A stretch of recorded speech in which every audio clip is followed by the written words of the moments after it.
ঋষি অনেক সাধনা ও ধ্যান করে একটি জাদু ছাগল তৈরি করেছেন। ঋষি ছাগলটিকে সব ধরনের শক্তি দিয়েছিলেন। 30 বছর সাধনা করে আমি তোমায় তৈরি করেছি। এখন তুমি এখানে থাকতে পারবে না, তুমি এখন লোকালয়ে যাবে, আর তোমার দেখাশোনা তোমার নিজেকেই করতে হবে। কিন্তু মালিক, আমি কার কাছে যাব? আর আপনি আমায় কেনই বা তৈরি করেছেন? আমি তোমাকে তৈরি করেছি অসহায় মানুষের পাশে দাঁড়ানোর জন্য, কিন্তু তোমাকেই খুঁজে বের করতে হবে কে অসহায় ও নির্লোভ। আর একটা কথা, তুমি যখন ইচ্ছা সাধারণ ছাগল হতে পারবে, আর যখন ইচ্ছা সোনার ছাগল হতে পারবে।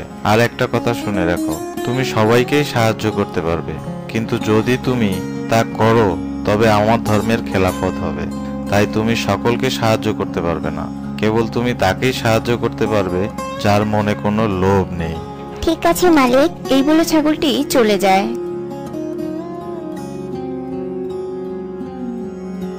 ছাগল হাঁটতে হাঁটতে গ্রামে চলে আসে। আমি কাকে সাহায্য করব? কোথায় থাকবো?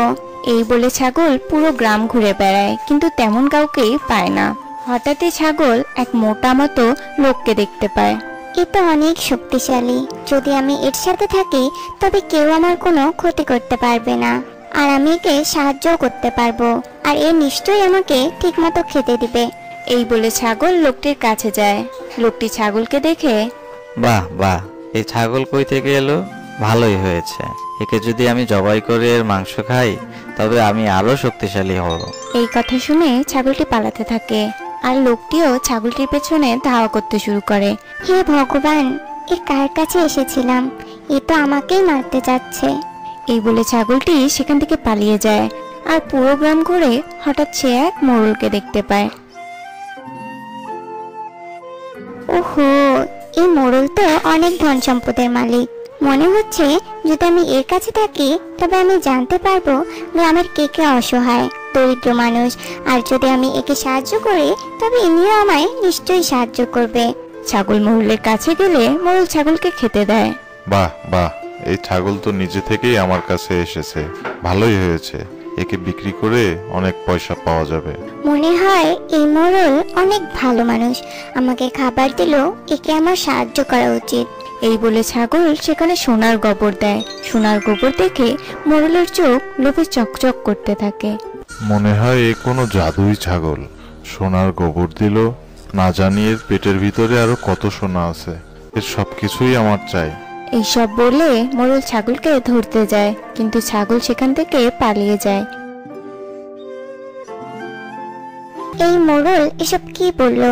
এই মোড়ল ভালো মানুষ নয়। এই বলে ছাগল সেখান থেকে পালিয়ে যায়। ওই গ্রামেই অনল নামে এক ফল বিক্রেতা ছিল। সে ঠেলায় করে গ্রামে গ্রামে ফল বিক্রি করত, কিন্তু অনল ছিল খুব কালো, তাই তার দোকানের ফল কেউ কিনতো না। সবাই অনলকে দূর দূর করে তাড়িয়ে দিত। অনল লোকের কথায় পাত্তা দিত না। হঠাৎই অনল তার সামনে একটি ছাগল দেখতে পায়। কি হয়েছে তোমার? এভাবে হাঁপাচ্ছ যে? খিদে পেয়েছে তোমার? ফল খাবে বুঝি? অনলের কথা শুনে ছাগল অনেক অবাক হয়ে যায়।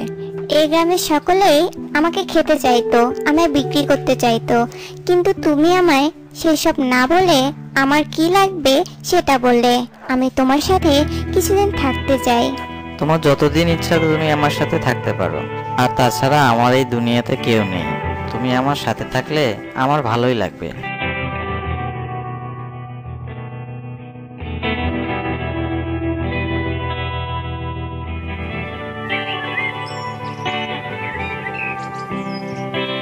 এরপর থেকে ছাগলটি অনলের সাথেই থাকতে শুরু করে। অনল ঠিকমতো ছাগলটির যত্ন নিতে থাকে, তার খেয়াল রাখে।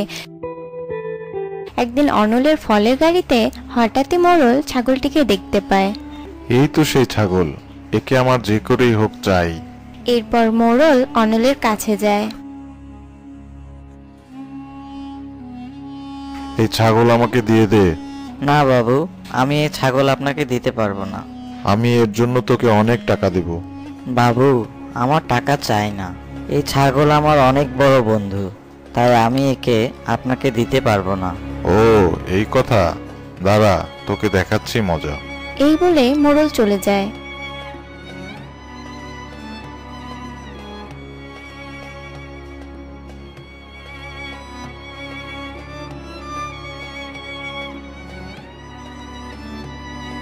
আর পরের দিন মিথ্যে বলে যে অনল তার কাছে অনেক টাকা ঋণ নিয়েছিল, কিন্তু তা এখনো পরিশোধ করেনি। তাই তাকে ঋণের বদলে তার বাড়িঘর জমি জায়গা সব মোড়ল নিয়ে নিবে।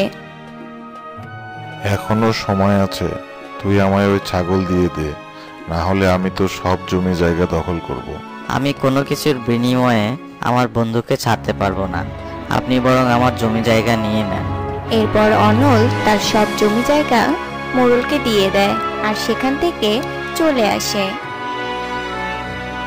আর সব কথা ছাগলকে বলে।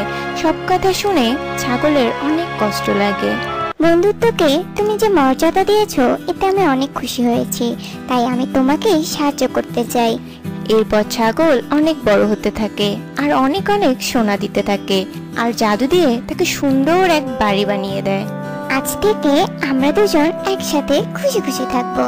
তো বন্ধুরা, আজ এ পর্যন্তই। আবার দেখা হবে অন্য কোনো দিন, অন্য কোনো সময়, অন্য এক মজার গল্প নিয়ে। সে পর্যন্ত তোমরা ভালো থেকো, সুস্থ থেকো। ধন্যবাদ।